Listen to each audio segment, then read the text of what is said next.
시청자 여러분 안녕하십니까? 윤석열 후보가 당선된 이후에 윤석열과 이재명의 격차가 크게 벌어지고 있습니다. 대충 10 내지 15%포인트 차.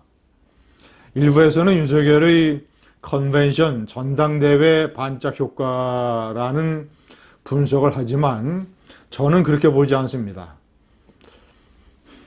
윤 당선 전에 격차가 한 5%포인트 차 내외였는데 이에 비하면 이재명의 일종의 폭락입니다. 왜 이재명이 이렇게 폭락하는가?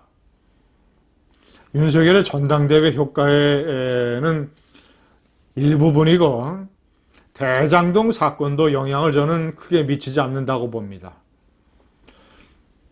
대장동 사건 초기서부터 저는 주장을 했습니다. 이재명이 돈을 받은 것, 뇌물을 받은 것이 나오지 않는 한 이재명의 배임 혐의,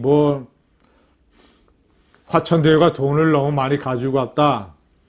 이런 식의 논란은 곽상도, 박영수, 원유철 이런 것과 희석이 돼서 이재명에게 결정적인 타격을 주지 않을 것이다. 뇌물이 나와야 이재명이 대장동에서 죽는다. 그러나 뇌물은 나오지 않고 있습니다. 그리고 이재명은 나름대로 오늘 관훈 토론회에서도 주장을 했습니다마는 국회의 국정감사 2차례를 정면 돌파하는 전략을 씀으로써 대장동 게이트에서 이재명은 상당 부분 빠져나왔다고 저는 판단을 합니다. 그래서 제가 오늘 여러분께 드리고 싶은 말씀은 그렇다면 왜 이재명이가 폭락하는가? 윤석열 당선 이후에 왜 이재명이가 이런 식으로 미끄러지는가? 가장 치명적인 요인은 품격 차이라고 저는 분석을 합니다. 윤석열이라고 하는 품격의 인간이 제1야당 후보로 확정이 되니까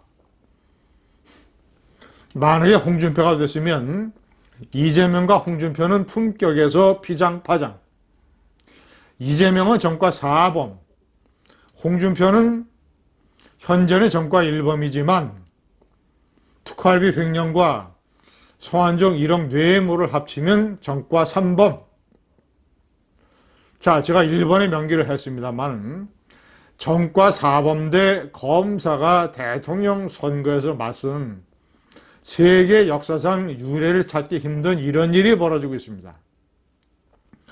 저것이 제가 얘기하는 윤석열의 현대사 진기록 세계 중에 하나죠. 또 하나는 검찰총장이나 아니면 군이나 이런 현역에서 벗어난 이후로 가장 짧은 시간에 대통령 후보가 됐다라는 것. 박정희 대통령도 2년이 걸렸습니다. 이회창 대법관도 2년이 걸렸습니다. 그러나 윤석열은 8개월 만에 대통령 후보가 됐습니다. 세 번째 진기록. 서로 상반되는 두 개의 권력, 박근혜 권력과 문재인 권력, 두 개의 상반된 권력과 맞선 그런 진기록을 가지고 있습니다. 자, 그 두 번째 품격의 차이, 도무지 게임이 되지 않습니다. 윤석열의 주변에는 의정활동의 경험이 풍부한 중진 의원들, 김성한 외교차관 출신 같은 어떤 외교안보의 안정적인 전문가들, 자, 그리고 국무조정실장을 지냈던 정책팀장, 이런 사람들. 그러나 이재명의 핵심 측근 중에는 대한민국 법원에서 이적단체를 규정했던 이 주사파 한총련 출신이 3명. 자, 그리고 미국 문화원 시설을 방화했던, 이런 투쟁을 했던 삼민투, 점거 내지는 이런 걸 했던 삼민투 출신이 1명. 기타 또 학생회장 출신들이 2명. 자, 이런 식으로 반미 극좌 운동권 출신들이 이재명의 브레인을 차지하고 있습니다. 이름이 알려진 정진상, 현재 이재명 캠프 비서실의 부실장, 실세를 맡고 있죠. 한총련의 광주 전남 지역인 남총련 출신입니다. 남총련 출신. 이 사람이 경기도의 정책실장을 맡았었죠. 자, 그리고 이영진. 자, 이영진이라는 사람은 오리전 뉴 데일리의 보도에 따르면 이재명의 중앙대학교 대학 동기이자 같은 운동권 출신입니다. 경기도 문화재단의 경영본부장입니다.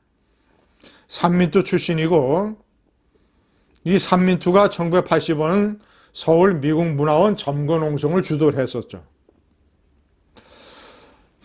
자, 이 이영진 본부장은 미 상공회의소 서울 사무실을 점거하고 직원들을 인질로 삼았고 사무실과 복도에 휘발유를 뿌렸다. 경찰에 체포됐다. 이 정진상과 이영진은 이재명 후보가 성남 지역에서 변호사 활동을 할 때 그 사무실의 사무장을 지냈습니다. 변호사와 사무장은 실과 바늘의 관계입니다. 오른팔입니다. 경기도지사 선거 시절에는 이재명 캠프의 선거 사무장을 맡았습니다. 뿐만이 아닙니다. 또 김재영 경기도 정책공약수석, 한총련 1기 의장, 강휘연 전 경기도 농수산진흥원장, 한총련 5기 의장 출신.